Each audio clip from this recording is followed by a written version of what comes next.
नमस्कार मित्रों, पुरानी कहानी नई जुबानी में आज रीता सरकार की प्रस्तुति हार की जीत। माँ को अपने बेटे और किसान को अपने लहलहाते खेत देखकर जो आनंद आता है, वही आनंद बाबा भारती को अपना घोड़ा देखकर आता था। भगवत भजन से जो समय बचता वह घोड़े को अर्पण हो जाता। वह घोड़ा बड़ा सुंदर था और बलवान भी। उसके जोड़े का घोड़ा सारे इलाके में न था। बाबा भारती उसे सुल्तान कहकर पुकारते, अपने हाथ से खरहरा करते, खुद दाना खिलाते और देख देख कर प्रसन्न होते थे। उन्होंने रुपया, माल, असबाब, जमीन आदि अपना सब कुछ छोड़ दिया था। यहाँ तक कि उन्हें नगर के जीवन से भी घृणा थी। अब गांव से बाहर एक छोटे से मंदिर में रहते और भगवान का भजन करते थे। मैं सुल्तान बिना नहीं रह सकूंगा। उन्हें ऐसी भ्रांति सी हो गई थी। वे उसकी चाल पर लट्टू थे। कहते, ऐसे चलता है जैसे मोर घटा को देखकर नाच रहा हो।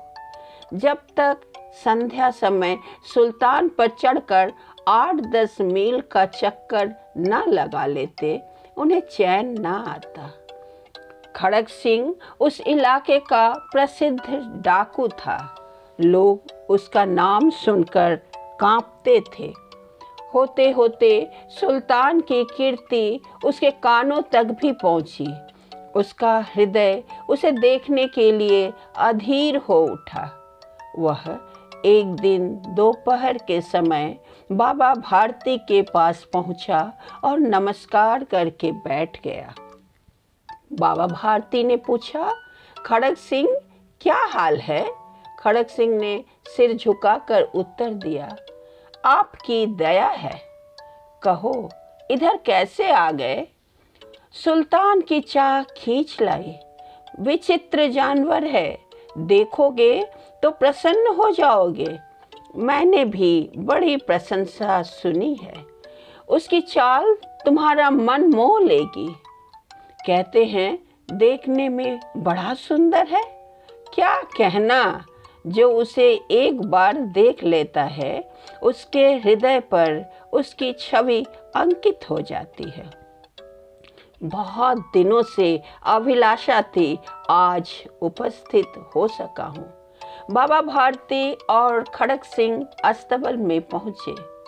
बाबा ने घोड़ा दिखाया घमंड से, खड़ग सिंह ने घोड़ा देखा आश्चर्य से। उसने सहस्त्रों घोड़े देखे थे, परंतु ऐसा बांका घोड़ा उसकी आंखों से कभी न गुजरा था। सोचने लगा, भाग्य की बात है, ऐसा घोड़ा खड़ग सिंह के पास होना चाहिए था। इस साधु को ऐसी चीजों से क्या लाभ? कुछ देर तक आश्चर्य से चुपचाप खड़ा रहा। इसके पश्चात उसके हृदय में हलचल होने लगी। बालकों की सी अधीरता से बोला, परंतु बाबा जी, इसकी चाल न देखी तो क्या? बाबा जी भी मनुष्य ही थे। अपनी वस्तु की प्रशंसा दूसरे के मुख से सुनने के लिए उनका हृदय अधीर हो गया।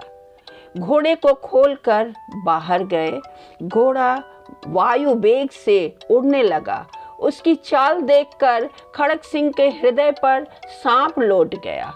वह डाकू था और जो वस्तु उसे पसंद आ जाए, उस पर वह अपना अधिकार समझता था।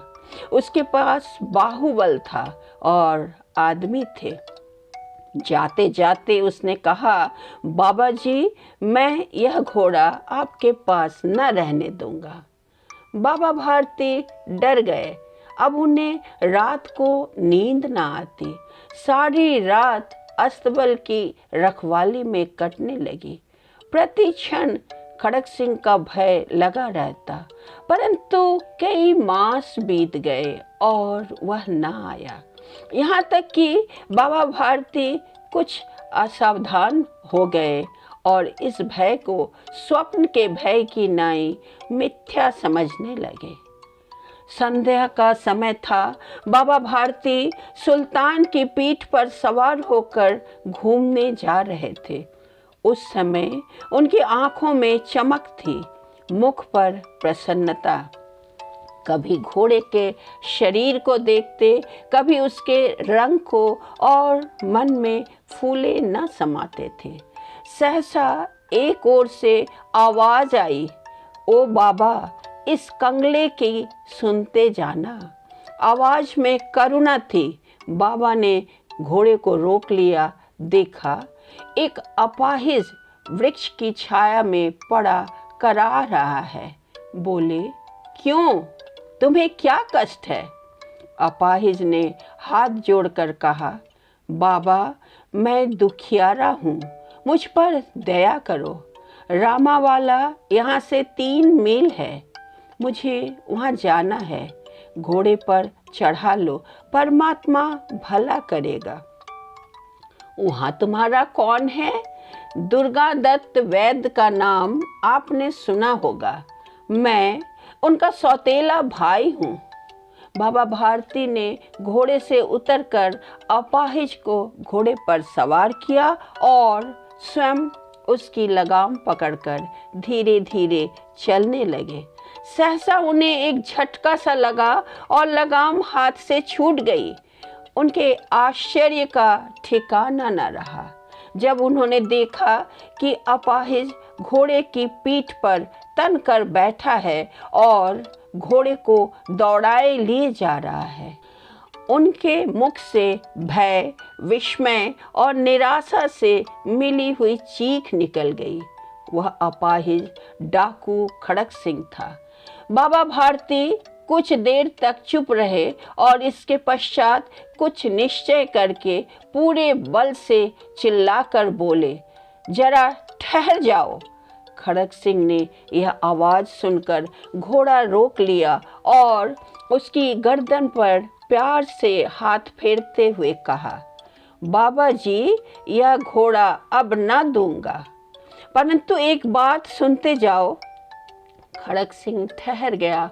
बाबा भारती ने निकट जाकर उसकी ओर देखी, आंखों से आंखों मिला जैसे बकरा कसाई की ओर देखता है, और कहा, यह घोड़ा तुम्हारा हो चुका है। मैं तुमसे इसे वापस करने के लिए ना कहूँगा, परंतु खड़क सिंह, केवल एक प्रार्थना करता हूँ, उसे अस्वीकार न करना, नहीं तो मेरा दिल टूट जाएगा।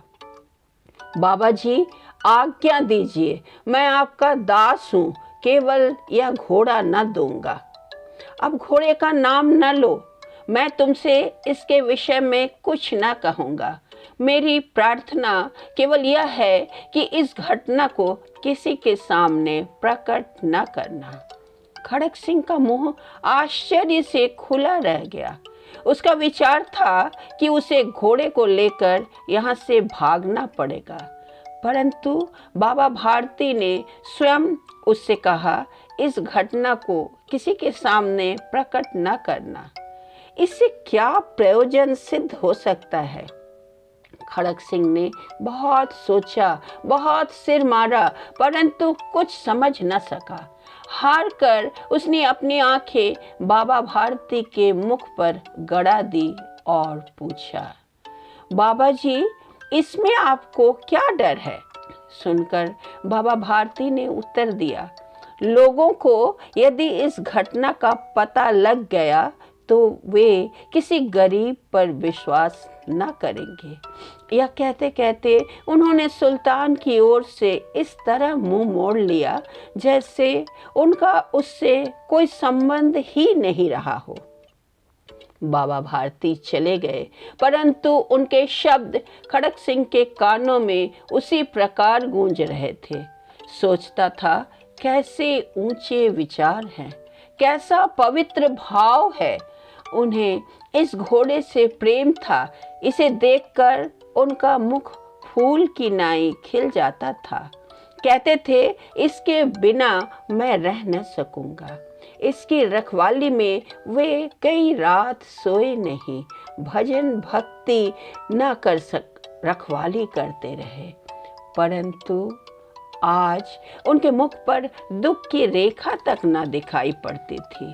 उन्हें केवल यह ख्याल था कि कहीं लोग गरीबों पर विश्वास करना न छोड़ दे। ऐसा मनुष्य नहीं, देवता है। रात्रि के अंधकार में खड़क सिंह बाबा भारती के मंदिर में पहुंचा। चारों ओर सन्नाटा था। आकाश में तारे टिमटिमा रहे थे। थोड़ी दूर पर गांव के कुत्ते भौंक रहे थे। मंदिर के अंदर कोई शब्द सुनाई न देता था। खड़क सिंह सुल्तान की बाग पकड़े हुए था। वह धीरे धीरे अस्तबल के फाटक पर पहुंचा। फाटक खुला पड़ा था। किसी समय वहां बाबा भारती स्वयं लाठी लेकर पहरा देते थे, परंतु आज उन्हें किसी चोरी, किसी डाके का भय न था।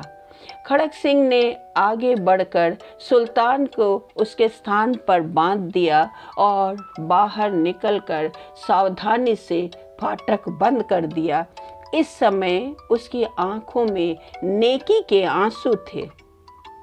रात्रि का तीसरा पहर बीत चुका था। चौथा पहर आरंभ होते ही बाबा भारती ने अपनी कुटिया से बाहर निकल ठंडे जल से स्नान किया। उसके पश्चात इस प्रकार जैसे कोई स्वप्न में चल रहा हो, उनके पांव अस्तबल की ओर बढ़े, परंतु फाटक पर पहुंचकर उनको अपनी भूल प्रतीत हुई। साथ ही घोर निराशा ने पांवों को मन भर का भारी बना दिया। वे वहीं रुक गए। घोड़े ने अपने स्वामी के पांवों की चाप को पहचान लिया और जोर से हिनहिनाया। अब बाबा भारती आश्चर्य और प्रसन्नता से दौड़ते हुए अंदर घुसे और अपने प्यारे घोड़े के गले से लिपटकर इस प्रकार रोने लगे मानो कोई पिता बहुत दिन से बिछड़े हुए पुत्र से मिल रहा हो। बार बार उसकी पीठ पर हाथ फेरते, बार बार उसके मुंह पर थपकियां देते। फिर वे संतोष से बोले, अब कोई गरीबों की सहायता से मुंह न मोड़ेगा। थोड़ी देर बाद जब वह अस्तबल से बाहर निकले तो उनकी आंखों से आंसू बह रहे थे। उनके आंसू उसी भूमि पर ठीक उसी जगह गिर रहे थे जहां से बाहर निकलने के बाद खड़क सिंह खड़ा होकर रो रहा था। दोनों के आंसुओं का उसी भूमि की मिट्टी पर परस्पर मिलाप हो गया। धन्यवाद।